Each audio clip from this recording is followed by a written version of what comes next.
Today we will properly use the furnace in Engineering North Room 020. You will need a few things before you start your experiment. Tongs and heat-resistant gloves. These should be near the furnaces. Ask a TA or lab assistant to help you find them if they aren't.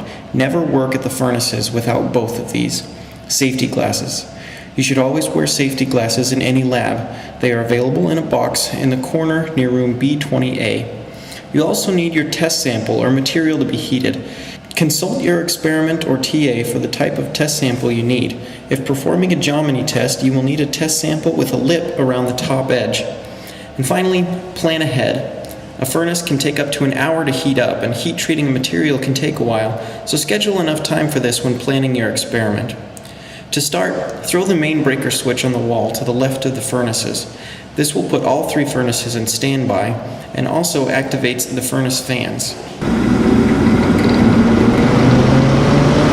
To turn on an individual furnace, press the switch on the front of it. The furnace will then begin to heat up. From this point on, treat the furnace as if it were dangerously hot. Consult your experiment for the temperature you'll need and adjust the settings on the furnace. The top numbers on the display are the actual temperature of the furnace, and the bottom numbers are the intended temperature. Raise the intended temperature by pressing the up arrow buttons on the right, and lower the temperature by pressing the down arrow button on the left. When the intended temperature matches what you need for the lab, wait. It could take up to an hour for the furnace to heat up. When the furnace has reached the intended temperature, put on the heat-resistant gloves and pull firmly on the furnace door to open it. Use the tongs to place the test sample in the furnace. If performing a Gemini test, make sure to place the sample in the furnace with the lip on top. This is to help when placing the sample in the Gemini tank. Do not put your hands in or near the furnace at any time. Even while wearing the heat-resistant gloves, the temperature of the furnace is unsafe. Always use the tongs when placing or removing a test sample from the furnace.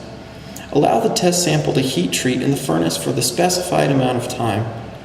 Before removing a test sample from the furnace, make sure the area around you is clear and let anyone else in the lab know what you're going to do. When performing a Gemini test, make sure there is a clear path from the furnace to the tank. Turn off the furnace by pressing the switch. Do not, however, turn off the wall switch right away. Allow the fan of the furnace to run for a half hour before turning off the main breaker. Consult the lab manual or talk to the TA or lab assistant if you need any help or have other questions. Always follow any posted signs or warnings from lab managers, assistants, or teachers' assistants. Be safe and have fun.